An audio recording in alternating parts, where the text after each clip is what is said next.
ਦਰਸ਼ਕੋ break ਤੋਂ ਬਾਅਦ ਤੁਹਾਨੂੰ ਸਭ ਨੂੰ ਆਪਾਂ ਜੀ ਆਇਆਂ ਕਹਿੰਦੇ ਆ। ਸੋ ਇਸ ਵਾਲੇ ਸੈਗਮੈਂਟ ਦੇ ਵਿੱਚ ਆਪਾਂ ਡਿਸਕਸ ਕਰਨ ਜਾ ਰਹੇ ਹਾਂ ਇੱਕ ਖਬਰ ਕਿ ਭਾਰਤੀ ਹਾਕਮਾਂ ਵੱਲੋਂ ਜੰਮੂ ਕਸ਼ਮੀਰ ਵਿੱਚ ਜੋ ਨੀਤੀਆਂ ਲਾਗੂ ਕੀਤੀਆਂ ਜਾ ਰਹੀਆਂ ਹਨ ਇਹਨਾਂ ਦਾ ਪੈਟਰਨ ਉਹੀ ਹੈ ਜੋ ਇਜ਼ਰਾਈਲ ਨੇ ਫਲਸਤੀਨੀਆਂ ਦੇ ਉੱਤੇ ਲਾਗੂ ਕੀਤਾ ਹੋਇਆ ਹੈ। ਸੋ ਇਸ ਉੱਪਰ ਗੱਲਬਾਤ ਹੋਏਗੀ। ਉਸ ਤੋਂ ਬਾਅਦ ਅਸੀਂ ਇਸੇ ਸੈਗਮੈਂਟ ਦੇ ਵਿੱਚ ਜਿਸ ਤਰ੍ਹਾਂ ਤੁਹਾਡੇ ਨਾਲ ਹਮੇਸ਼ਾ ਤਰ੍ਹਾਂ ਗੁਰਬਾਣੀ ਵਿਚਾਰਾਂ ਡਿਸਕਸ ਕਰਦੇ ਹਾਂ, ਪਰ ਜਿਸ ਤਰ੍ਹਾਂ ਕਿ ਸਾਨੂੰ ਸਾਰਿਆਂ ਨੂੰ ਪਤਾ ਹੈ ਕਿ ਜੋ ਇਹ ਜੂਨ 84 ਦਾ ਜੋ ਹਫਤਾ ਹੈ ਉਹ ਸ਼ੁਰੂ ਹੋ ਚੁੱਕਿਆ ਹੈ। ਸੋ ਇਸ ਦੇ ਵਿੱਚ ਆਪਾਂ ਆਪਣੇ ਜੋ ਸ਼ਹੀਦ ਸਿੰਘ ਸਿੰਘਣੀਆਂ ਨੇ, ਬੱਚੇ ਬਜ਼ੁਰਗ ਨੇ, ਉਹਨਾਂ ਨੂੰ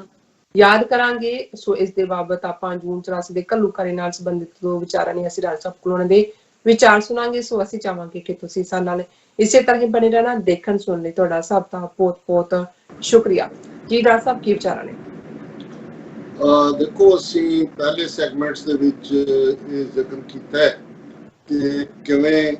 ਭਾਰਤ ਔਰ ਇਜ਼ਰਾਈਲ ਇਸ ਵੇਲੇ ਬਗਲਗੀਰ ਨੇ। ਕੱਲਾ ਹਥਿਆਰਾਂ ਦਾ ਹੀ ਨਹੀਂ ਕਿ ਭਾਰਤ 8-10 ਬਿਲੀਅਨ ਡਾਲਰ ਦੇ ਹਥਿਆਰ ਸਾਲਾਨਾ ਇਜ਼ਰਾਈਲ ਤੋਂ ਲੈ ਰਿਹਾ ਹੈ, ਲੇਕਿਨ ਜਿਹੜੀਆਂ ਨੀਤੀਆਂ ਇਜ਼ਰਾਈਲ ਨੇ ਫਲਸਤੀਨੀਆਂ ਦੇ ਹਵਾਲੇ ਨਾਲ ਪਿਛਲੇ ਆਲਮੋਸਟ ਜਦੋਂ ਤੋਂ ਉਹਨਾਂ ਨੇ ਕਬਜ਼ਾ ਕੀਤਾ ਹੈ ਵੈਸਟ ਬੈਂਕ ਦੇ ਉੱਤੇ, ਗਾਜ਼ਾ ਤੇ 1967 ਦੀ 6 ਦਿਨਾਂ ਲੜਾਈ ਤੋਂ ਬਾਅਦ, ਉਹੀ ਨੀਤੀਆਂ ਭਾਰਤ ਬੜਾ ਬਰੂਟਲੀ ਜੰਮੂ ਕਸ਼ਮੀਰ ਦੇ ਵਿੱਚ ਲਾਗੂ ਕਰ ਰਿਹਾ ਔਰ ਉਹਨਾਂ ਦੀ ਹੀ ਇਹ ਸਾਰੀ ਜਿਹੜੀ ਹੈ ਮੋਸਾਦ ਔਰ ਰਾਹ ਦੀ ਮਿਲੀ ਭੁਗਤ ਦੇ ਥੱਲੇ ਜਿਸ ਅੰਦਾਜ਼ ਦੇ ਵਿੱਚ ਉਹਨਾਂ ਨੇ ਸਾਰਾ ਕਸ਼ਮੀਰ ਦਾ ਸਟੇਟਸ ਖਤਮ ਕੀਤਾ ਹੈ, ਉਹਨੂੰ 3 ਹਿੱਸਿਆਂ 'ਚ ਵੰਡਿਆ। ਹੁਣ ਉਹਦੀ ਡੈਮੋਗ੍ਰਾਫੀ, ਉਹਦੀ ਆਬਾਦੀ ਬਦਲਣ ਦੇ ਲਈ ਕਿਵੇਂ ਉਹਨਾਂ ਨੇ ਈਵਨ ਜਿਹੜਾ ਸਟੇਟ ਸਬਜੈਕਟ ਸੀ ਉਹਨੂੰ ਬਿਲਕੁਲ ਡਿਲੂਟ ਕਰਕੇ ਡੋਮਿਸਾਈਲ ਦੇ ਨਾਂ ਥੱਲੇ ਖੋਲ ਦਿੱਤਾ ਹੈ ਕਿ ਜੀ ਜਿਹੜੇ ਸੈਂਟਰਲ ਮੁਲਾਜ਼ਮ ਨੇ, ਫੌਜੀ ਨੇ, ਦੂਜੇ ਕੋਈ ਕਿਸੇ ਦੇ ਬੱਚੇ ਉੱਥੇ ਪੜ੍ਹਦੇ ਨੇ, ਕੋਈ 4-5 ਸਾਲ ਉੱਥੇ ਰਹਿ ਗਿਆ ਉਹ ਵੀ ਉਹਦਾ ਹੱਕਦਾਰ ਹੈ। ਔਰ ਜਿਹੜੀ ਲੇਬਰ ਆਏਗੀ ਉੱਥੇ ਨਵੀਂ ਕੰਸਟਰਕਸ਼ਨ ਹੈ ਉਹ 2-4 ਸਾਲ ਕਿਸੇ ਪ੍ਰੋਜੈਕਟ ਉਹ ਵੀ ਉਹਦੇ ਡੋਮਿਸਾਈਲ ਹੋਣਗੇ। ਸੋ ਜ਼ਾਹਰ ਹੈ ਕਿ ਜਿਵੇਂ ਸਿਸਟੇਮੈਟਿਕਲੀ ਇਜ਼ਰਾਈਲ ਨੇ ਜਿਹੜੀਆਂ ਜੂਇਸ਼ ਸੈਟਲਮੈਂਟਸ ਉਸ ਵੈਸਟ ਬੈਂਕ ਦੇ ਵਿੱਚ ਕੀਤੀਆਂ ਔਰ ਉਹਨੂੰ ਹੌਲੀ ਹੌਲੀ ਵਧਾਉਂਦਿਆਂ ਪ੍ਰੋਟੈਕਸ਼ਨ ਦੇ ਕੇ ਔਰ ਇਵੈਂਚੁਅਲੀ ਉਹਨਾਂ ਦਾ ਜਿਹੜਾ ਪੋਪੂਲੇਸ਼ਨ ਲੈਵਲ ਹੈ ਉਸ ਨੂੰ ਉਹਨਾਂ ਨੇ ਬਿਲਕੁਲ ਘਟਾਉਣ ਦੀ ਕੋਸ਼ਿਸ਼ ਕੀਤੀ ਹੋਈ ਹੈ। ਉਹਦੇ ਨਾਲ ਇੱਕ ਗੱਲ ਦਾ ਹੋਰ ਧਿਆਨ ਵੀ ਰਹੇ ਕਿ ਵੀ ਜਦੋਂ ਅਸੀਂ ਇਹਨਾਂ ਭਾਰਤ ਦੇ ਹਿੰਦੂ ਤਵੀਆਂ ਦਾ ਡ੍ਰੀਮ ਜਿਹੜਾ ਕਿ ਅਖੰਡ ਭਾਰਤ ਦਾ, ਜਿਸ ਅਖੰਡ ਭਾਰਤ ਦੇ ਵਿੱਚ ਅੱਜ ਦਾ ਪਾਕਿਸਤਾਨ ਵੀ ਆਉਂਦਾ ਹੈ, ਅਫਗਾਨਿਸਤਾਨ ਵੀ ਆਉਂਦਾ ਹੈ, ਇਧਰੋਂ ਨੇਪਾਲ ਵੀ ਆਉਂਦਾ ਹੈ, ਬਰਮਾ ਵੀ ਆਉਂਦਾ ਹੈ, ਮਿਆਂਮਾਰ, श्रीलंका भी आता है, इंडोनेशिया भी आता है, क्योंकि इंडो चाइना भी आता है, क्योंकि ये सारे हिस्सों जो अपने उन्हां जजीरियां की गल करते हैं, बाली जजीरा इंडोनेशिया दे विच है जां ईवन मलेशिया तक इन्हां दी जिहड़ी मार है, क्योंकि ये सारा जिहड़ा है इहनूं अपना ही अखंड भारत समझते हैं कि भाई साडी इत्थों तक मलकीयत सी। तो एक पासे वो साइलेंटली और इस फेथ दे नाल कि अखंड भारत साडी डेस्टिनी है, एक वखरी गल है कि एक अखंड भारत दी होर वड्डी बेटी प्रज्ञा ठाकर जिन्हें ये दावा कीता सी कि जी मैं जिहड़ी है वो गौ मूत्र दे नाल मेरा कैंसर ठीक हो गया, फिर वो एक गां दे उत्ते खलो के कहंदे सी जे गां दी पिठ दे उत्ते हत्थ फेरो ते जिहड़ा ब्लड प्रैशर वो घट जांदा है। और इस किस्म के और कातल प्रज्ञा ठाकर जिन्हें मालेगांव और दूसरे बम धमाके किए, हुण सिटिंग मैंबर पार्लीमेंट है भोपाल तो, और पिछले कुछ दिनों तो भोपाल के हल्के दे विच पोस्टर लगे हुए सी कि भाई कोरोना का कहर चल रहा है और कित्थे गई प्रज्ञा ठाकर, कित्थे है MP, और ये लोगों ने इश्तिहार लाए। और कल उन्हें all India institute of medical sciences तो बिल्कुल मरील जी बनी हुई वो जिहड़ी है एक्सप्लेनेशन बोल रही है, एक अख ते पट्टी बन्नी है, वो कहंदी भी एक अख दी मेरी रोशनी खत्म हो गई, दूसरी दी सिर्फ 25% रह गई है और मैं तो अन्नी हो गई है। और ये चलो वैसे तो किसी के दुख च तुहानू खुश होने की गल नहीं हुंदी, पर बहुत सारिਆਂ ने जदों ये जिहड़ी खबर लगी है ਉਹਦੇ थल्ले लिखिया है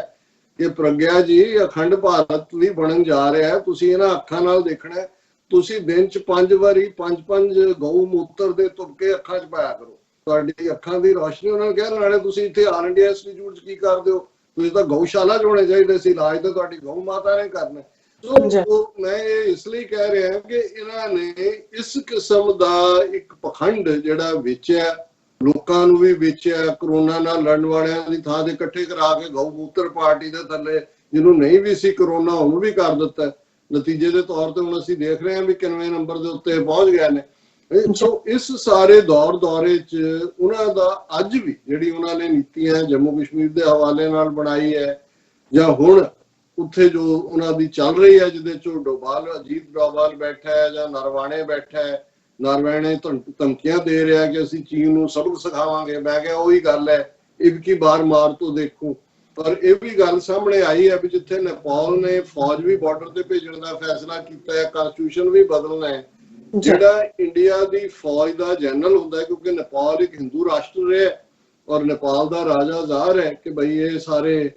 ਰਾਜਸਥਾਨ, ਮੱਧ ਪ੍ਰਦੇਸ਼ ਦੇ ਰਾਜਪੂਤ ਨੇ ਜਿਨ੍ਹਾਂ ਨੇ ਨੇਪਾਲ ਆਕੂਪਾਈ ਕੀਤਾ ਸੀ, ਉਹਨਾਂ ਦੀ ਮੋਨਾਰਕੀ ਉੱਥੋਂ ਹੀ ਨਿਕਲਦੀ ਸੀ। ਤੇ ਉਹਨਾਂ ਨੇ ਇੱਕ ਹੋਰ ਉੱਥੇ ਕਨਵੈਨਸ਼ਨ ਬਣਾਈ ਹੋਈ ਸੀ, ਟ੍ਰੈਡੀਸ਼ਨ, ਕਿ ਜਿਹੜਾ ਭਾਰਤੀ ਫੌਜ ਦਾ ਮੁਖੀ ਹੈ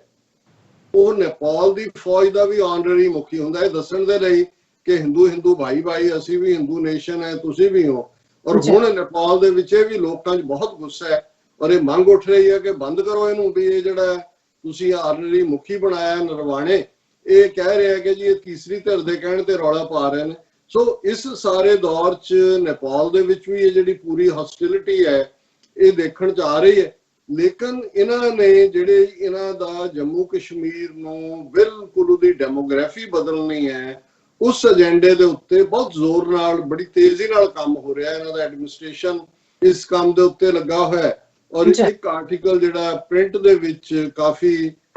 ਇਹ ਚੰਗੇ ਰਿਸਰਚ ਸਕਾਲਰ ਆਕਸਫੋਰਡ ਦੇ ਵਿੱਚ ਨੇ, ਮਿਰਜ਼ਾ ਸਾਇਦ ਬੇਗ, ਉਹਨਾਂ ਨੇ ਲਿਖਿਆ, ਔਰ J&K's new domicile order disenfranchising Kashmiris one stop at a time। ਔਰ ਇਹ ਜਿਵੇਂ ਇਹ ਕਿਸੇ ਵੇਲੇ ਸੁਬਰਾਮਨੀਅਮ ਸਵਾਮੀ ਨੇ ਇਹ ਗੱਲ ਕਹੀ ਸੀ ਕਿ ਮੁਸਲਮਾਨਾਂ ਨੂੰ ਭਾਰਤ ਦੇ ਵਿੱਚ ਜਿਹੜਾ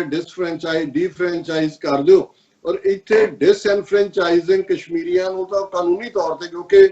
ਜੰਮੂ ਕਸ਼ਮੀਰ ਇੱਕੋ ਇੱਕ ਭਾਰਤ ਦੀ ਸਟੇਟ ਸੀ ਜਿਹਦੇ ਵਿੱਚ ਮੁਸਲਮਾਨ ਮੈਜੋਰਟੀ ਸਨ, ਔਰ 22 ਜ਼ਿਲ੍ਹੇ ਜੰਮੂ ਕਸ਼ਮੀਰ ਦੇ ਚੋਂ 17 ਜ਼ਿਲ੍ਹਿਆਂ ਦੇ ਵਿੱਚ ਮੁਸਲਮਾਨਾਂ ਦੀ ਮੈਜੋਰਟੀ, ਔਰ ਇਸ ਕੰਮ ਦੇ ਉੱਤੇ ਲੱਗੇ ਹੋਏ ਨੇ। ਦੂਸਰੇ ਪਾਸੇ ਮੈਂ ਇਜ਼ਰਾਈਲ ਦੇ ਹਵਾਲੇ ਨਾਲ ਜਦੋਂ ਗੱਲ ਕੀਤੀ ਵੀ ਉਹਨਾਂ ਦਾ ਉਹ ਵੀ ਆਪਣੇ ਉਸ ਜਿਹੜੀਆਂ ਪੁਰਾਣੀਆਂ ਭਵਿੱਖਬਾਣੀਆਂ ਜਾਂ ਉਹ ਜਿਹੜੀਆਂ ਐਸਟ੍ਰੋਲੋਜੀ ਔਰ ਦੂਸਰਿਆਂ 'ਚ ਯਕੀਨ ਕਰਦੇ ਆ, ਮੰਨੀ ਬੈਠੇ ਨੇ ਕਿ ਇੱਕ ਗ੍ਰੇਟਰ ਇਜ਼ਰਾਈਲ ਕਾਇਮ ਹੋਣਾ ਹੈ। ਟਰੰਪ ਨੂੰ ਵੀ ਉਹਨਾਂ ਨੇ ਆਪਣੇ ਜਹਾਜ਼ ਤੇ ਚਾੜਿਆ, ਔਰ ਜੁਲਾਈ ਦੇ ਮਹੀਨੇ ਦੇ ਵਿੱਚ ਉਹ ਵੀ ਇੱਕ ਲੈਜਿਸਲੇਚਰ, ਹਾਲਾਂਕਿ ਨੇਤਨਯਾਹੂ ਫਸਿਆ ਹੋਇਆ ਕਰਪਸ਼ਨ, ਉਹਨਾਂ ਦੇ ਕੋਰਟ ਨੇ ਵੀ ਕਿਹਾ ਵੀ ਚਾਰਜ ਨੂੰ ਇੰਡਾਈਕਟ ਕੀਤਾ ਹੋਇਆ ਵੀ ਟ੍ਰਾਇਲ ਚਲਾਓ, ਲੇਕਿਨ ਕਿਉਂਕਿ ਅਮਰੀਕਾ ਔਰ ਇਹਨਾਂ ਦੇ ਸਾਰੇ ਇੰਟਰਸਟ ਰਲੇ ਹੋਏ ਨੇ, ਸੋ ਉਹਨਾਂ ਦਾ ਆਪਣਾ ਖੁਆਬ ਵੀ ਜਿਹੜਾ ਉਹ ਗ੍ਰੇਟਰ ਇਜ਼ਰਾਈਲ ਦਾ ਹੈ, ਜਿਹਦੇ 'ਚ ਬਹੁਤ ਸਾਰੇ ਹਿੱਸੇ, ਔਰ ਇਹ ਜੁਲਾਈ ਦੇ ਮਹੀਨੇ ਦੇ ਵਿੱਚ ਇਹ ਵੈਸਟ ਬੈਂਕ ਦੇ ਉਹ ਹਿੱਸੇ ਜਿੱਥੇ ਜੂਇਸ਼ ਇਹਨਾਂ ਨੇ ਆਪਣੀਆਂ ਬਣਾਈਆਂ ਹੋਈਆਂ ਨੇ, ਉਹਨਾਂ ਦੇ ਘਰ ਬਣਾਏ ਹੋਏ ਨੇ, ਸੈਟਲਮੈਂਟਸ ਬਣਾਈਆਂ ਜਿਹਨੂੰ ਕਹਿੰਦੇ ਨੇ, ਉਹਨੂੰ ਇਹ ਅਨੈਕਸ ਕਰਨਾ ਚਾਹੁੰਦੇ ਨੇ। ਔਰ ਅਲਟੀਮੇਟਲੀ ਜਿਹੜਾ ਇਹਨਾਂ ਦਾ ਗ੍ਰੇਟਰ ਇਜ਼ਰਾਈਲ ਦਾ ਡਿਜ਼ਾਈਨ ਹੈ ਉਸ ਦੇ ਵਿੱਚ ਇਹ ਇਕੱਲਾ ਵੈਸਟ ਬੈਂਕ ਦੇ ਹਿੱਸੇ ਹੀ ਨਹੀਂ, ਉਹਦੇ 'ਚ ਈਵਨ ਨਾਲ ਲੱਗਦਾ ਜਾਰਡਨ ਦਾ ਵੀ, ਨਾਲ ਲੱਗਦਾ ਇਜਿਪਟ ਦਾ ਵੀ, ਸੀਰੀਆ ਦਾ ਵੀ। ਸੋ ਜ਼ਾਹਰ ਹੈ ਕਿ ਹੁਣ ਇਸ ਦੀ ਵਿਰੋਧਤਾ ਅਰਬ ਮੁਲਕਾਂ ਵੱਲੋਂ ਵੀ ਹੋਈ ਹੈ, ਪਰ ਉਹਨਾਂ ਤੋਂ ਮੈਂ ਬਹੁਤਾ ਕਾਊਂਟ ਨਹੀਂ ਕਰਦਾ। ਪਰ ਮੈਂ ਇਹ ਦੇਖ ਰਿਹਾ ਕਿ ਇਹ ਜਿਹੜੀ ਮੇਕ ਬਿਲੀਵ ਸਿਚੁਏਸ਼ਨ ਹੁੰਦੀ ਹੈ ਕਿ ਤੁਸੀਂ ਵੱਡਾ ਝੂਠ ਬੋਲਦੇ ਹੋ ਜਾਂ ਕਿਸੇ ਜਿਹੜਾ ਅੰਨੇ ਵਿਸ਼ਵਾਸ ਦਾ ਸ਼ਿਕਾਰ ਹੁੰਦੇ ਹੋ, ਔਰ ਉਸ ਅੰਨੇ ਵਿਸ਼ਵਾਸ ਦੇ ਥੱਲੇ ਤੁਸੀਂ ਫਿਰ ਉਵੇਂ ਹੀ ਐਕਟ ਕਰਦੇ ਹੋ ਜਿਵੇਂ ਕਿ ਇਵੇਂ ਵਾਪਰਨ ਵਾਲਾ ਹੈ, ਔਰ ਉਹਦਾ ਨਤੀਜਾ ਇਹ ਹੁੰਦਾ ਹੈ ਕਿ ਭਾਈ ਤੁਸੀਂ ਫਿਰ ਉਸ ਕਿਸਮ ਦੀ ਅੱਗੋਂ ਜਿਹੜੀ ਆ ਮੁਸ਼ਕਲ ਦਾ ਸ਼ਿਕਾਰ ਹੁੰਦੇ ਹੋ ਜਿਹੜਾ ਜਿਹਦੇ ਤੋਂ ਤੁਸੀਂ ਫਿਰ ਨਿਕਲ ਨਹੀਂ ਸਕਦੇ। ਸੋ ਮੈਨੂੰ ਲੱਗਦਾ ਵੀ ਇਹਨਾਂ ਦੋਨਾਂ ਨੂੰ, ਇਜ਼ਰਾਈਲ ਨੂੰ ਗ੍ਰੇਟਰ ਇਜ਼ਰਾਈਲ ਦੇ ਥੀਮ ਨੇ ਵਰਵਾਣੇ, ਭਾਰਤ ਨੂੰ ਅਖੰਡ ਭਾਰਤ ਦਾ ਥੀਮ, ਔਰ ਜੋ ਜੰਮੂ ਕਸ਼ਮੀਰ 'ਚ ਕਰ ਰਹੇ ਨੇ ਹਾਲਾਤ ਇਸ ਕਿਸਮ ਦੇ ਬਣਾ ਦਿੱਤੇ ਨੇ ਉੱਥੇ ਇੰਨਾ ਕੁ ਮੁਸਲਮਾਨਾਂ 'ਚ ਵੀ। ਔਰ ਅੱਜ ਹੀ ਮੈਂ ਖਬਰ ਦੇਖ ਰਿਹਾ ਸੀ ਜੰਮੂ ਰੀਜਨ ਦੇ ਮੁਸਲਮਾਨਾਂ ਦੀਆਂ ਆਰਗੇਨਾਈਜੇਸ਼ਨਸ ਔਰ ਸਿੱਖਾਂ ਦੀਆਂ ਆਰਗੇਨਾਈਜੇਸ਼ਨ ਦੀ ਅੱਡ-ਅੱਡ ਖਬਰਾਂ ਨੇ ਮੰਗ ਕੀਤੀ ਹੈ ਕਿ ਜੀ ਜਿਹੜਾ, ਕਿਉਂਕਿ ਇਹ ਉੱਥੇ ਈਵਨ ਜਿਹੜੀਆਂ ਕਨਸਟੀਚੁਐਂਸੀਜ਼ ਨੇ ਉੱਥੇ ਇਲੈਕਸ਼ਨਾਂ ਕਰਵਾਉਣਾ ਚਾਹੁੰਦੇ ਨੇ, यूनियन टैरीटरी ਦੀਆਂ ਜੰਮੂ ਕਸ਼ਮੀਰ ਨੂੰ यूनियन टैरीटरी ਬਣਾ ਦਿੱਤਾ ਹੈ। ਔਰ ਉਹ ਕਰਵਾਉਣ ਤੋਂ ਪਹਿਲਾਂ ਵੀ ਉਹ ਰੀਡਿਸਟ੍ਰਿਕਟਿੰਗ ਕਰਨਾ ਚਾਹੁੰਦੇ ਨੇ ਕਨਸਟੀਚੁਐਂਸੀਜ਼ ਦੀ, ਤਾਂ ਕਿ ਮੁਸਲਮਾਨਾਂ ਦੇ ਜਿਹੜੀ ਸੇ ਇੱਕ ਹਲਕਾ ਉਹਦੇ ਚ 90% ਮੁਸਲਮਾਨਾਂ ਦੀ ਪੋਪੂਲੇਸ਼ਨ ਹੈ, ਦੂਜਾ ਹਲਕਾ ਜਿੱਥੇ 55% ਮੁਸਲਮਾਨ ਨੇ 45% ਹਿੰਦੂ ਨੇ। ਹੁਣ ਜੇ ਤੁਸੀਂ ਰੀਡਿਸਟ੍ਰਿਕਟਿੰਗ ਦੇ ਥੱਲੇ ਇੱਕ ਜਿੱਥੇ ਕਿ 90% ਹੈ ਉਹਦੇ ਚੋਂ ਤੁਸੀਂ 20% ਹਿੰਦੂਆਂ ਵਾਲੇ ਇਲਾਕੇ ਕੱਢ ਕੇ ਉਹਦੇ ਨਾਲ ਲਾ ਦਿਓ ਤੇ ਉਹ ਕਨਸਟੀਚੁਐਂਸੀ ਜਿਹੜੀ ਹੈ ਉਹ ਹਿੰਦੂ ਮੈਜੋਰਟੀ ਹੋ ਜਾਂਦੀ ਹੈ, ਭਾਵੇਂ ਥਿਨ ਮਾਰਜਿਨ ਨਾਲ ਹੋਏ। ਇਸ ਤਰੀਕੇ ਨਾਲ ਜਿੱਥੇ ਦੋਨਾਂ ਹਲਕਿਆਂ ਚੋਂ ਮੁਸਲਮਾਨ ਨੁਮਾਇੰਦੇ ਜਿੱਤਦੇ ਨੇ ਉੱਥੇ ਇੱਕ ਦੇ ਵਿੱਚ ਹਿੰਦੂ ਜਿੱਤੇਗਾ, ਕਿਉਂਕਿ ਹਿੰਦੂ ਮੈਜੋਰਟੀ ਹੈ ਭਾਵੇਂ ਥਿਨ ਮੈਜੋਰਟੀ ਹੈ। ਸੋ ਇਸ ਅੰਦਾਜ਼ ਦੇ ਵਿੱਚ ਇਹਨਾਂ ਨੇ ਪੰਜਾਬ ਦੇ ਵਿੱਚ ਜਦੋਂ ਰੀਡਿਸਟ੍ਰਿਕਟਿੰਗ ਕੀਤੀ 117 ਹਲਕਿਆਂ ਦੀ, ਇਹਨਾਂ ਨੇ ਯਕੀਨੀ ਬਣਾਇਆ ਕਿਹੜੇ ਰਿਜ਼ਰਵ ਹਲਕੇ ਬਣਾਣੇ ਨੇ, ਕਿਹਦੀ ਆਬਾਦੀ ਕਿੱਧਰ ਕੱਢ ਕੇ ਜੋੜਨੀ ਹੈ। ਤਰਨਤਾਰਨ ਹਲਕੇ ਨੂੰ ਜਿੱਥੋਂ ਸੋਲਿਡ ਸਿੱਖ ਜਿੱਤਦਾ ਸੀ ਉਹਦੇ ਨਾਲ ਲਿਆ ਕੇ ਉਹਨਾਂ ਨੇ ਕਪੂਰਥਲੇ ਦਾ ਇਲਾਕਾ ਵੀ ਜੋੜ ਦਿੱਤਾ ਹੈ, ਸ਼ਾਇਦ ਮੋਗੇ ਤੱਕ ਦਾ ਇਲਾਕਾ। ਉਹਦਾ ਕਾਰਨ ਹੈ ਕਿ ਉੱਥੇ ਹੁਣ ਸਿਰਕਟੇ ਜਿਹੜੇ ਨੇ ਉਹ ਵੀ ਜਿੱਤ ਸਕਦੇ ਨੇ। ਸੋ ਇਹ ਜਿਹੜੀ ਰੀਡਿਸਟ੍ਰਿਕਟਿੰਗ ਦੀ ਲਾਈਨ ਹੁੰਦੀ ਹੈ ਇਹ ਇੱਕ ਬੇਈਮਾਨ ਪਹੁੰਚ ਹੁੰਦੀ ਹੈ, ਕਿਉਂਕਿ ਤੁਹਾਡੇ ਸਾਹਮਣੇ ਪੋਪੂਲੇਸ਼ਨ ਦਾ ਲਾਸਟ ਸੈਂਸਸ ਦੀਆਂ ਫਿਗਰਸ ਪਈਆਂ ਹੁੰਦੀਆਂ, ਤੁਹਾਨੂੰ ਪਤਾ ਹੈ ਵੀ ਕਿਹਨੂੰ ਘਟਾਣਾ ਹੈ। ਔਰ ਈਵਨ ਇਹ ਇਸ ਹੱਦ ਤੱਕ ਜਾ ਕੇ, ਔਰ ਇਹੀ ਕਾਰਨ ਹੈ ਈਵਨ ਨੈਸ਼ਨਲ ਕਾਨਫਰੰਸ ਨੇ, ਹਾਲਾਂ ਮੈਨੂੰ ਲੱਗਦਾ ਹੈ ਕਿ ਅਲਟੀਮੇਟ ਡੀਲ ਫਾਰੂਕ ਅਬਦੁੱਲਾ ਔਰ ਉਮਰ ਅਬਦੁੱਲਾ ਨਾਲ ਕਰਨੀ ਹੈ ਇਹਨਾਂ ਨੇ, ਪਰ ਉਹਨਾਂ ਨੇ ਵੀ ਕਿਹਾ ਜੀ ਅਸੀਂ ਇਹਦੇ ਸ਼ਾਮਲ ਨਹੀਂ ਹੁੰਦੇ। ਔਰ ਅੱਜ ਜੰਮੂ ਦੇ ਮੁਸਲਮਾਨਾਂ ਦੀ ਇੱਕ ਆਰਗੇਨਾਈਜੇਸ਼ਨ ਨੇ ਮੰਗ ਕੀਤੀ ਹੈ ਕਿ ਜੀ ਜਿਹੜੀ ਜੰਮੂ ਕਸ਼ਮੀਰ ਅਸੈਂਬਲੀ ਬਣਨੀ ਹੈ ਉਹਦੇ 'ਚ 6 ਸੀਟਾਂ ਸਾਡੀਆਂ ਰਿਜ਼ਰਵ ਕੀਤੀਆਂ ਜਾਣ ਮੁਸਲਮਾਨਾਂ ਦੀਆਂ, ਕਿਉਂਕਿ ਸਾਨੂੰ ਪਹਿਲਾਂ ਕਦੇ ਰਿਪਰੈਜ਼ੈਂਟੇਸ਼ਨ ਨਹੀਂ ਮਿਲੀ। ਔਰ ਸਿੱਖਾਂ ਨੇ ਵੀ ਮੰਗ ਕੀਤੀ ਹੈ। ਚਲੋ ਸਿੱਖਾਂ ਦਾ ਤਾਂ ਸਮਝ ਆ ਸਕਦਾ ਹੈ, ਕਿਉਂਕਿ ਕਸ਼ਮੀਰੀ ਪੰਡਤਾਂ ਨੂੰ ਜਿਵੇਂ ਸਿਰ ਤੇ ਚੁੱਕ ਰਹੇ ਨੇ, ਉਹਨਾਂ ਨੇ ਕਿਹਾ ਜੇ ਕਸ਼ਮੀਰੀ ਪੰਡਤ ਤੇ ਸਾਰੀਆਂ ਰਿਜ਼ਰਵੇਸ਼ਨ ਮਾਈਨੋਰਿਟੀ ਸਟੇਟਸ ਦੇ ਹੱਕਦਾਰ ਨੇ, ਅਸੀਂ ਵੀ ਆਜ਼ਾਦ ਕਸ਼ਮੀਰ ਚੋਂ ਆਏ ਹੋਏ, ਜਿੱਥੇ ਸਾਡੇ ਘਰ ਘਾਟ ਸੀ ਉਜੜੇ ਹੋਏ ਨੇ, ਔਰ ਸਿੱਖਾਂ ਨੂੰ ਤੁਸੀਂ ਗਿਣਦੇ ਹੀ ਨਹੀਂ ਹੋ, ਕਸ਼ਮੀਰੀ ਪੰਡਤਾਂ ਨੂੰ ਤੁਸੀਂ ਸਿਰ ਤੇ ਚੜਾਇਆ, ਜਦੋਂ ਕਿ ਜੰਮੂ ਕਸ਼ਮੀਰ ਸਿੱਖਾਂ ਦੀ ਆਬਾਦੀ ਕਸ਼ਮੀਰੀ ਪੰਡਤਾਂ ਨਾਲੋਂ ਜ਼ਿਆਦਾ ਹੈ। ਲੇਕਿਨ ਇਹ ਵੀ ਦੱਸ ਰਹੀ ਹੈ ਜਿਹੜੇ ਕੱਲ ਤੱਕ 5 ਅਗਸਤ ਤੋਂ ਪਹਿਲਾਂ ਤੱਕ ਮੈਜੋਰਿਟੀ ਕਮਿਊਨਿਟੀ ਸੀ ਉਹ ਸੂਬੇ ਦੀ, ਅੱਜ ਉਹ ਰਿਜ਼ਰਵੇਸ਼ਨ ਮੰਗ ਰਹੇ ਨੇ ਜੰਮੂ ਦੇ ਕਿ ਜੀ ਸਾਨੂੰ ਸੇਵ ਕਰੋ। ਸੋ ਕੁੱਲ ਮਿਲਾ ਕੇ ਇਹ ਜਿਹੜੀ ਸਟੋਰੀ ਹੈ ਇਹਦੇ 'ਚ ਮੈਂ ਡੀਟੇਲ ਤਾਂ ਨਹੀਂ ਜਾਵਾਂਗਾ ਕਿ ਕਿਵੇਂ ਉਹਨਾਂ ਨੇ ਨਵਾਂ ਡੋਮਿਸਾਈਲ ਲਾਅ ਬਣਾਇਆ, ਔਰ ਇਹਦੀ ਓਪਨਿੰਗ ਇਹ ਹੈ ਕਿ the changes are erasure of Kashmir's history and a project in creating homogeneity so that there is no legal difference between a Kashmiri and someone from any part of India who has lived in Kashmir for a specified period। ਕਿ ਉਹਨਾਂ ਨੇ ਇਹ ਸਾਰੀ ਨੀਤੀ ਜਿਹੜੀ ਹੈ new domicile ਡਿਸਐਨਫਰੈਂਚਾਈਜ਼ ਕਰਨ ਦੀ, ਤਾਂ ਕਿ ਕਸ਼ਮੀਰੀ ਦੇ ਵਿੱਚ ਔਰ ਰੈਸਟ ਆਫ ਇੰਡੀਆ ਦੇ ਕਿਸੇ ਸ਼ਹਿਰੀ ਦੇ ਵਿੱਚ ਕੋਈ ਫਰਕ ਨਾ ਰਹੇ। ਜਦੋਂ ਤੁਸੀਂ 5 ਸਾਲ 7 ਸਾਲ ਡੋਮਿਸਾਈਲ ਦੀ ਕੰਡੀਸ਼ਨ ਪੈਦਾ ਕਰ ਦਿੰਦੇ ਹੋ, ਔਰ ਇਹ ਆਰਟੀਕਲ ਲੰਬਾ ਚੌੜਾ ਹੈ, ਜਿਹੜੇ ਚਾਹਣ ਇਸ ਨੂੰ ਡਿਟੇਲ ਦੇ ਵਿੱਚ ਦਾ ਵਾਇਰ ਦੇ ਵਿੱਚ ਹੈ, ਨਾਟ ਦਾ ਪ੍ਰਿੰਟ। ਔਰ ਇਹ ਜਿਹੜਾ ਐਂਡ ਉਹਨੇ ਕੰਕਲੂਜਨ ਚ ਕਿਹਾ ਕਿ the threat of demographic change, loss of livelihood and increased competition for scarce resources is bound to electrify an already incensed population. In any sensible democracy, this situation would be alarming, but authoritarian and xenophobic actions seen over the last year suggest that Modi government is neither sensible nor democratic। उन्होंने कहा जी ये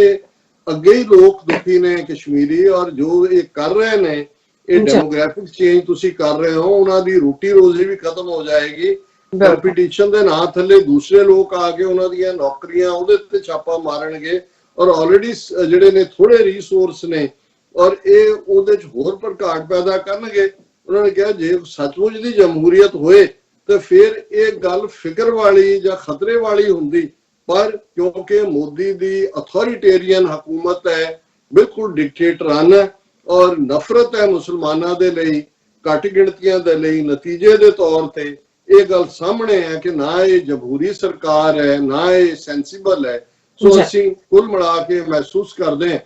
कि ये सारी line जिहड़ी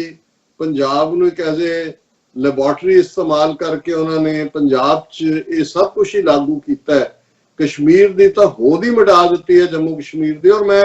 ਇਹ ਦੇਖਦਾ ਕੱਲ ਨੂੰ ਜੇ ਪੰਜਾਬ ਦੇ ਵਿੱਚ ਥੋੜੀ ਬਹੁਤ ਸਿੱਖਾਂ ਦੀ ਆਵਾਜ਼ ਦੁਬਾਰਾ ਖੜੀ ਹੁੰਦੀ ਹੈ ਤੇ ਜੋ ਇਹ ਕਰ ਰਹੇ ਨੇ ਉੱਥੇ ਤਾਂ ਉਹਨਾਂ ਨੇ ਕਸ਼ਮੀਰ ਨੂੰ ਤੋੜ ਦਿੱਤਾ ਹੈ। ਕੱਲ ਨੂੰ ਇਹ ਕਹਿਣ ਜੀ ਠੀਕ ਹੈ ਪੰਜਾਬ ਤੁਹਾਡੇ ਕੋਲ 50,360 ਸਕੁਅਰ ਕਿਲੋਮੀਟਰ ਏਰੀਆ ਜਿਹਦੇ ਤੁਸੀਂ 70% 65 ਤੋਂ 70% ਹੈਗੇ ਹੋ, ਅਸੀਂ ਪੰਜਾਬ ਨੂੰ ਵਾਪਸ ਜਿਹੜਾ ਰਾਜਸਥਾਨ, ਹਰਿਆਣਾ, ਹਿਮਾਚਲ ਇਹਨੂੰ ਅਸੀਂ ਮਹਾਂ ਪੰਜਾਬ ਬਣਾ ਦਿੰਦੇ ਹਾਂ, ਉਹਨੂੰ ਨਾਂ ਰੱਖ ਦੇਣਗੇ ਗ੍ਰੇਟਰ ਪੰਜਾਬ। ਸਾਡੇ ਵੀ ਬਹੁਤ ਖੁਸ਼ ਹੋਣਗੇ, ਲਓ ਜੀ ਅੱਗੇ ਸਾਡਾ ਇੰਨਾ ਹੁਣ ਹੋ ਗਿਆ, ਪਰ ਉਹਦੇ 'ਚ ਤੁਹਾਡੀ ਆਬਾਦੀ ਜਿਹੜੀ ਆ ਉਹ 20-22% ਤੋਂ ਵੀ ਥੱਲੇ ਚਲੀ ਜਾਂਦੀ ਹੈ। ਔਰ ਇਹਨਾਂ ਨੇ ਜੇ ਜੰਮੂ ਕਸ਼ਮੀਰ ਦਾ ਮੁੱਦਾ ਜਿੱਥੇ ਕਿ international disputed territory, UN resolution ਔਰ UN ਆਬਜ਼ਰਵਰ ਬੈਠੇ ਹੋਏ ਨੇ, ਜੰਗਾਂ ਹੋ ਚੁੱਕੀਆਂ ਹੈ ਔਰ ਉਸ ਦੇ ਲਈ ਜਿਹੜਾ ਪਾਕਿਸਤਾਨ ਹੋਏ, ਚੀਨ ਹੋਏ, ਉਹ ਉਸ ਸਾਰੇ ਦਾ ਸ਼ਰੀਕ ਸੀ। ਉਹ ਸਾਰੇ ਦੇ ਵਿੱਚ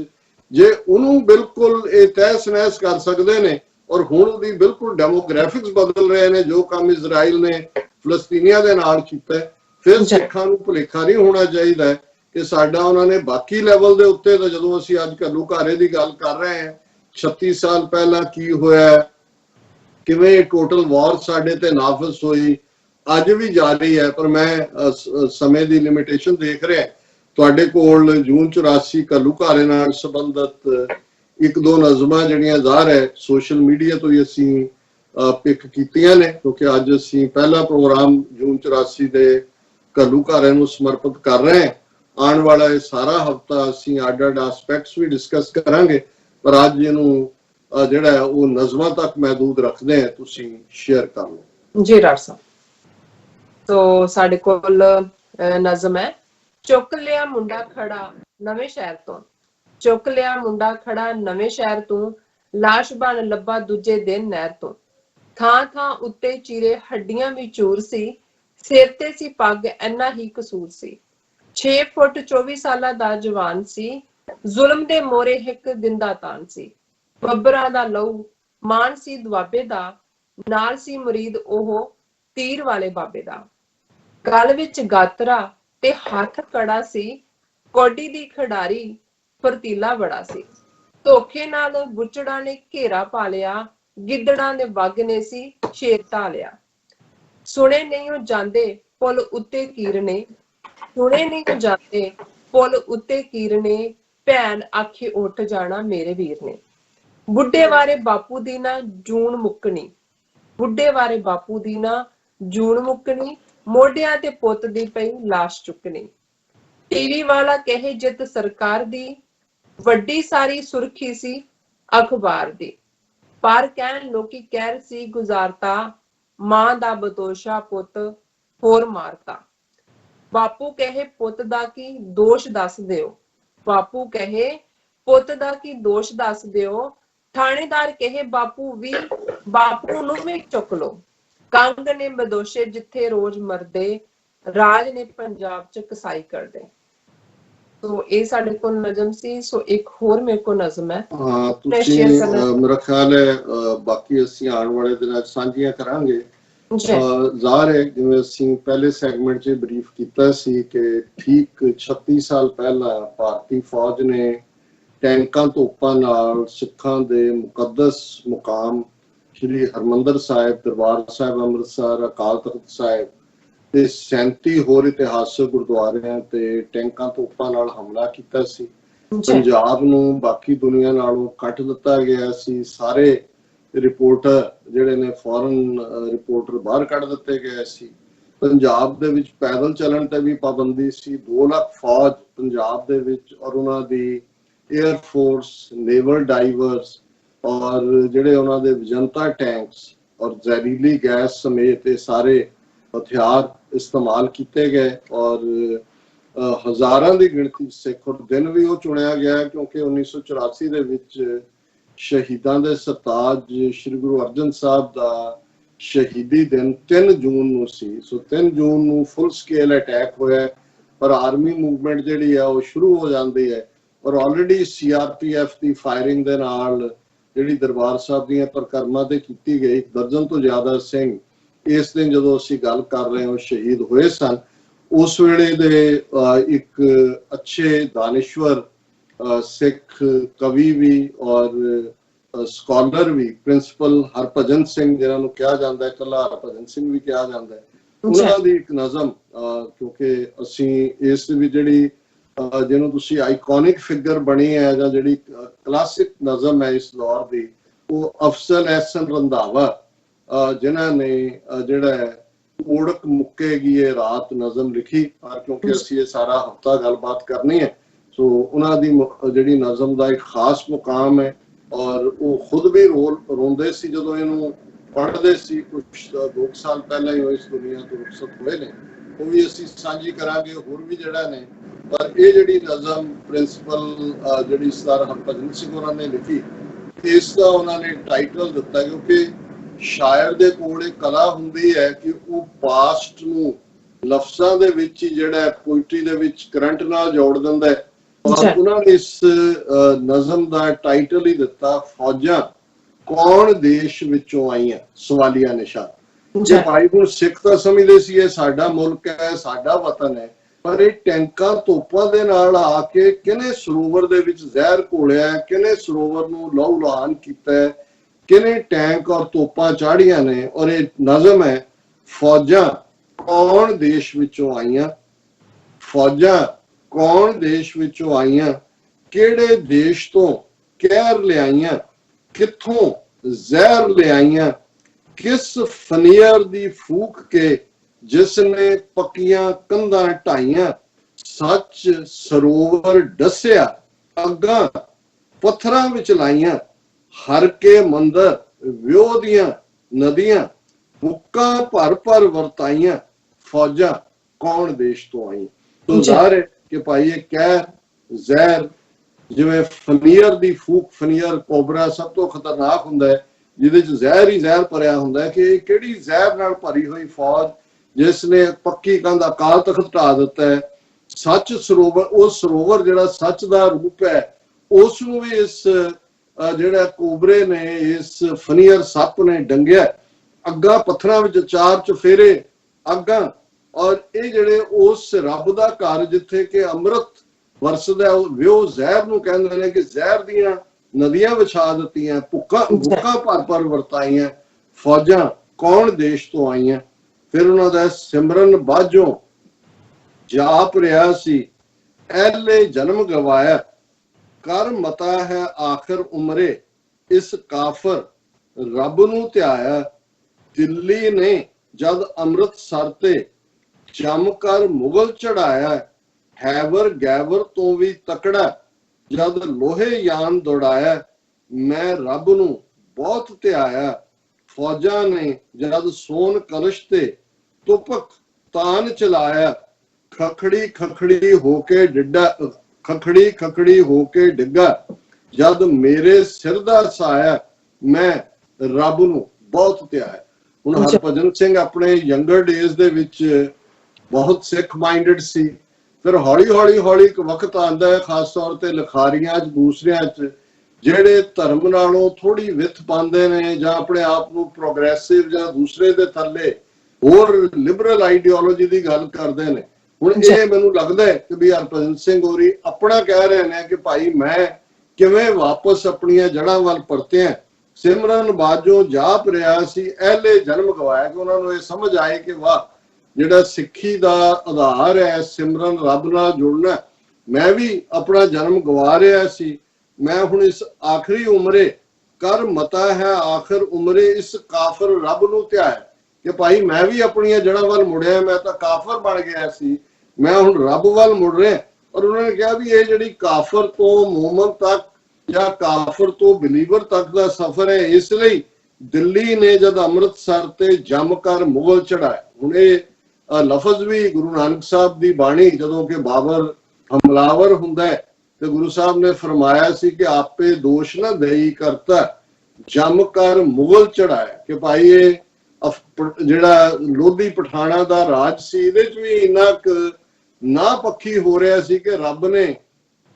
ਆਪਣੇ ਸਿਰ ਜ਼ਿੰਮੇਵਾਰੀ ਨਹੀਂ ਲਈ, ਮੁਗਲਾਂ ਨੂੰ ਜਮ ਬਣਾ ਕੇ ਭੇਜਿਆ ਕਿ ਉਹ ਲੋਧੀ ਪਠਾਣਾ ਨੂੰ ਉਹਨਾਂ ਦੇ ਬਣਦੇ ਦੀ ਜਿਹੜੀ ਹੈ ਸਜ਼ਾ ਦੇਣ, ਕਿਉਂਕਿ ਰੱਬੀ ਹੁਕਮ ਦੀ ਗੱਲ ਤੇ ਇਹ ਸਰ ਹਰਭਜਨ ਸਿੰਘ ਕਹਿੰਦੇ ਨੇ ਕਿ ਭਾਈ ਹੁਣ ਇਹ ਲੜਾਈ ਜਿਹਨੂੰ ਈਵਨ ਮਾਰਕ ਟਲੀ ਨੇ ਆਪਣੀ ਕਿਤਾਬ 'ਚ ਅੰਮ੍ਰਿਤਸਰ ਮਿਸਿਸ ਗਾਂਧੀਜ਼ ਲਾਸਟ ਬੈਟਲ, ਹੁਣ ਜ਼ਾਹਰ ਹੈ ਇਹ ਵੀ ਬੈਟਲ ਆਫ ਅੰਮ੍ਰਿਤਸਰ ਹੈ। ਇੱਕ ਪਾਸੇ ਸਿੱਖ ਕੌਮ ਹੈ ਜਿਹਦਾ ਸੈਂਟਰ ਰੂਹਾਨੀ ਸੈਂਟਰ ਅੰਮ੍ਰਿਤਸਰ ਹੈ, ਦੂਸਰੇ ਪਾਸੇ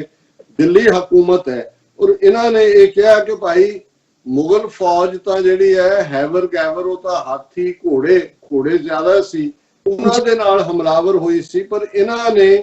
ਹੈਵਰ ਗੈਵਰ ਤੋਂ ਵੀ ਤਗੜਾ ਜਦ ਲੋਹੇ ਯਾਨ ਦੌੜਾਇਆ, ਲੋਹੇ ਯਾਨ ਹੈ ਟੈਂਕ, ਇਹ ਲੋਹੇ ਦੀ ਗੱਡੀ ਜਿਹੜੀ ਹੈ ਉਹ ਉੱਥੇ ਦੌੜ ਰਹੀ ਹੈ। ਉਹ ਕਹਿੰਦੇ ਮੈਂ ਰੱਬ ਨੂੰ ਯਾਦ ਕੀਤਾ ਔਰ ਹੁਣ ਕਿਉਂਕਿ ਬਾਬਰ ਦੀ ਫੌਜ ਦੇ ਕੋਲ ਵੀ ਤੋਪਾਂ ਸੀ, ਉਹਨੂੰ ਉਹ ਤੁਪਕ ਚਲਾਏ। ਉਹਨਾਂ ਨੇ ਹਰਭਜਨ ਸਿੰਘ ਕਹਿੰਦੇ ਨੇ ਵੀ ਇਹਨਾਂ ਨੇ ਤੋਪ ਨੂੰ ਕਹਿੰਦੇ ਨੇ ਸੋਨ ਕਲਸ਼, ਜਿਹੜਾ ਅਕਾਲ ਤਖਤ ਸਾਹਿਬ ਦਾ ਉੱਤੇ ਉਹਨਾਂ ਦਾ ਸੋਨੇ ਦਾ ਗੁੰਬਦ ਹੈ, ਉਸ ਨੂੰ ਨਿਸ਼ਾਨਾ ਬਣਾ ਕੇ ਜਦੋਂ ਇਹਨਾਂ ਦੇ ਦਿੱਲੀ ਦੇ ਜ਼ਾਬਰ ਹਾਕਮਾਂ ਨੇ ਤੋਪ ਦਾ ਗੋਲਾ ਚਲਾਇਆ, ਤੁਪਕ ਤਾਨ ਚਲਾਇਆ, ਤਾਨ ਕੇ ਤੁਪਕ ਚਲਾਈ, ਖਖੜੀ ਹੋ ਕੇ ਡਿੱਗਾ ਜਦ ਮੇਰੇ ਸਿਰ ਦਾ ਸਾਇਆ, ਕਿ ਜਿਹੜਾ ਮੇਰੀ ਸ਼ੈਲਟਰ ਸੀ, ਮੈਂ ਅਕਾਲ ਤਖਤ ਦੇ ਥੱਲੇ ਆਪਣਾ ਸਿਰ ਰੁਕਾਉਂਦਾ ਜਿਹਨੂੰ ਮੈਂ ਸੁਪਰੀਮ ਮੰਨਦਾ, ਉਹਨੂੰ ਤੋਪ ਦੇ ਗੋਲੇ ਨੇ ਜਿਹੜਾ ਥੱਲੇ ਖਖੜੀ ਕਰਕੇ ਹੋ ਕੇ ਡਿੱਗਾ। ਜਦ ਮੇਰੇ ਸਿਰ ਦਾ ਸਾਇਆ ਮੈਂ ਰੱਬ ਨੂੰ ਬਹੁਤ ਧਿਆਇਆ, ਸੱਚ ਤਖਤ ਜਿਹਨੇ ਢਾਇਆ ਸੀ ਉਸੇ ਜਦੋਂ ਬਣਾਇਆ, ਤਾਂ ਅਪਰਾਧੀ ਦੂਣਾ ਨਿਭਦਾ ਮੈਨੂੰ ਨਜ਼ਰ ਹੀ ਆਇਆ। ਹੁਣ ਜ਼ਾਹਰ ਹੈ ਕਿ ਇੰਦਰਾ ਗਾਂਧੀ ਘਬਰਾਈ ਢਾ ਕੇ ਕਿ ਵੀ ਸਿੱਖਾਂ 'ਚ ਗੁੱਸਾ ਉਹਨੇ ਕਿਹਾ ਜੀ ਨਹੀਂ, ਸਰਕਾਰੀ ਖਰਚ ਦੇ ਉੱਤੇ ਅਸੀਂ ਇਹਨੂੰ ਦੁਬਾਰਾ ਬਣਾ ਕੇ ਦੇਵਾਂਗੇ। ਉਹਨਾਂ ਨੇ ਸੰਤਾ ਸਿੰਘ ਟੇਟਰ ਲੱਭਿਆ, ਬੂਟਾ ਸਿੰਘ ਰਾਹੀਂ ਕਰੋੜਾਂ ਦਾ ਬਜਟ ਰੱਖਿਆ, ਉਹਨਾਂ ਨੇ ਉਹ ਬਣਾ ਕੇ ਉਹਨੂੰ ਸਿੱਖਾਂ ਨੂੰ ਨਹੀਂ ਆਣ, ਉਹਨੂੰ ਕਿਹਾ ਜੀ ਅਸੀਂ ਤੁਹਾਨੂੰ ਬਣਾ ਕੇ ਵਾਪਸ ਕਰ ਰਹੇ ਹਾਂ। ਸਿੱਖਾਂ ਨੇ ਕਿਹਾ ਵੀ ਇਹ ਸਰਕਾਰ ਸੇਵਾ ਨਾਲ ਸਿਗਟਾਂ ਦੇ ਧੂਏ 'ਚ ਬਣਿਆ, ਅਸੀਂ ਇਹਨੂੰ ਢਾ ਦੇਣਾ, ਅਸੀਂ ਇਹ ਸਿੱਖਾਂ ਦੀ ਕਾਰ ਸੇਵਾ ਨੂੰ ਢਾਤਾ ਉਹਨੂੰ। ਪਰ ਇਹਨਾਂ ਨੇ ਉਹਦੇ ਵੱਲ ਇਸ਼ਾਰਾ ਕੀਤਾ ਕਿ ਵੀ ਸੱਚ ਤਖਤ ਜਿਹਨੇ ਢਾਇਆ ਸੀ ਉਸੇ ਜਦੋਂ ਬਣਾਇਆ, ਤਾਂ ਅਪਰਾਧੀ ਧੂਣਾ ਨਿਭਦਾ ਮੈਨੂੰ ਨਜ਼ਰ ਹੀ ਆਇਆ। ਮਾਫੀ ਕਿ ਜੀ ਉਹੀ ਜਦੋਂ ਗੁਰੂ ਸਾਹਿਬ ਨੇ ਫਰਮਾਇਆ ਕਿ ਅਪਰਾਧੀ ਧੂਣਾ ਨਿਭੇ ਜੋ ਹੰਤਾ ਮਿਰਗਾ ਹੈ, ਬੜੀ ਹਮਦਰਦੀ ਕਿ ਜੀ ਅਸੀਂ ਇਹ ਕੋਈ ਸਾਡੇ ਕੋਲ ਚਾਰਾ ਨਹੀਂ ਸੀ, ਅਸੀਂ ਇਹ ਕਰਦੇ ਆ ਉਹ ਕਰਦੇ, ਮੈਂ ਰੱਬ ਨੂੰ ਬਹੁਤ ਧਿਆਇਆ। ਫਿਰ ਕਹਿੰਦੇ ਨੇ ਸਤਿਗੁਰ ਇਹ ਕੀ ਕਲਾ ਵਿਖਾਈ, ਤੂੰ ਕੀ ਭਾਣਾ ਵਰਤਾਇਆ, ਮੈਂ ਪਾਪੀ ਦੀ ਸੋਧ ਲਈ ਤੂੰ ਆਪਣਾ ਘਰ ਠਠਾਇਆ, ਮੈਂ ਰੱਬ ਨੂੰ ਬਹੁਤ ਧਿਆਇਆ। ਉਹ ਹੁਣ ਆਪਣੇ ਨਾਲ ਜੋੜ ਰਹੇ ਨੇ ਕਿ ਮੈਂ ਗਵਾਚ ਗਿਆ ਸੀ ਇਸ ਦੁਨੀਆ ਦੇ ਵਿੱਚ, ਹੇ ਵਾਹਿਗੁਰੂ ਮੈਨੂੰ ਵਾਪਸ ਮੋੜਨ ਦੇ ਲਈ ਮੇਰੀਆਂ ਜੜ੍ਹਾਂ ਵੱਲ ਤੂੰ ਆਪਣਾ ਘਰ ਢਵਾ ਲਿਆ। ਔਰ ਬਹੁਤ ਸਾਰੇ ਸਿੱਖਾਂ ਨੇ ਇਹ ਮਹਿਸੂਸ ਕੀਤਾ, ਇਹਨਾਂ ਮੁਲਕਾਂ ਦੇ ਵਿੱਚ ਵੀ ਜਿਹੜੇ 30-30 ਸਾਲ ਤੋਂ ਆਏ ਸੀ, ਉਹਨਾਂ ਨੇ ਵਾਲ ਕਟਾਏ ਹੋਏ ਸੀ, ਦੂਜਿਆਂ ਸਾਰੇ ਵਾਪਸ ਸਿੱਖੀ ਵੱਲ ਮੁੜੇ, ਜਿਵੇਂ ਗੁਰੂ ਨੇ ਆਪਣਾ ਘਰ ਢਵਾ ਕੇ ਆਪਣੇ ਪੁੱਤਰਾਂ ਪੁੱਤਰੀਆਂ ਨੂੰ ਕਿਹਾ ਵੀ ਤੁਹਾਡੇ ਪਿਓ ਦਾ ਘਰ ਢਾ ਦਿੱਤਾ ਹੈ, ਜੇ ਹੁਣ ਤੁਸੀਂ ਪਿਓ ਦੇ ਹੈਗੇ ਹੋ ਪੁੱਤਰ ਪੁੱਤਰੀਆਂ ਤੇ ਆਓ ਆ ਕੇ ਇਸ ਦਾ ਬਦਲਾ ਲਓ, ਇਸ ਦਾ ਰਿਵੈਂਜ ਲਓ। ਜ਼ਾਹਰ ਹੈ ਕਿ ਫਿਰ ਅਸੀਂ ਜਦੋਂ ਸ਼ਹੀਦ ਬੇਅੰਤ ਸਿੰਘ, ਸ਼ਹੀਦ ਸਤਵੰਤ ਸਿੰਘ ਔਰ ਹਰਜਿੰਦਰ ਸਿੰਘ ਜੰਦਾ, ਸੁਖਦੇਵ ਸਿੰਘ ਸੁੱਖਾ, ਉਹਨਾਂ ਦਾ ਜ਼ਿਕਰ ਕਰਦੇ ਆ ਤਾਂ ਉਹਨਾਂ ਨੇ ਇੰਦਰਾ ਗਾਂਧੀ ਜਨਰਲ ਵੈਦਿਆ ਉਹਨਾਂ ਨੂੰ ਸਜ਼ਾ ਯਾਫਤਾ ਕਰਕੇ ਦੱਸਿਆ ਕਿ ਅਕਾਲ ਤਖਤ ਕੋਈ ਬਿਲਡਿੰਗ ਦੇ ਢਾਣ ਨਾਲ ਤੁਸੀਂ ਸਾਡੀ ਟੈਂ ਨਹੀਂ ਤੋੜ ਲਈ ਜਾਂ ਤੁਸੀਂ ਸਿੱਖੀ ਨੂੰ ਨਹੀਂ ਢਾ ਲਿਆ, ਸਾਡੇ ਹਰ ਇੱਕ ਦੇ ਅੰਦਰ ਅਕਾਲ ਤਖਤ ਵਸਦਾ ਹੈ। ਔਰ ਅਖੀਰਲਾ ਉਹਨਾਂ ਦਾ ਕਹਿਣਾ, ਸ਼ਾਮ ਪਈ ਤਾਂ ਸਤਿਗੁਰ ਬੈਠੇ ਇੱਕੋ ਦੀਵਾ ਬਾਲ ਕੇ, ਪਰਕਰਮਾ ਚੋਂ ਜ਼ਖਮ ਬੁਲਾ ਲੇ, ਸੁੱਤੇ ਹੋਏ ਉਠਾਲ ਕੇ, ਜ਼ਹਿਰੀ ਰਾਤ ਗਜ਼ਬ ਦੀ ਕਾਲੀ, ਕਿਤੇ ਕਿਤੇ ਕੋਈ ਤਾਰਾ ਸੀ ਪਿੰਨੜੇ ਬੋਲ, ਗੁਰੂ ਜੀ ਬੋਲੇ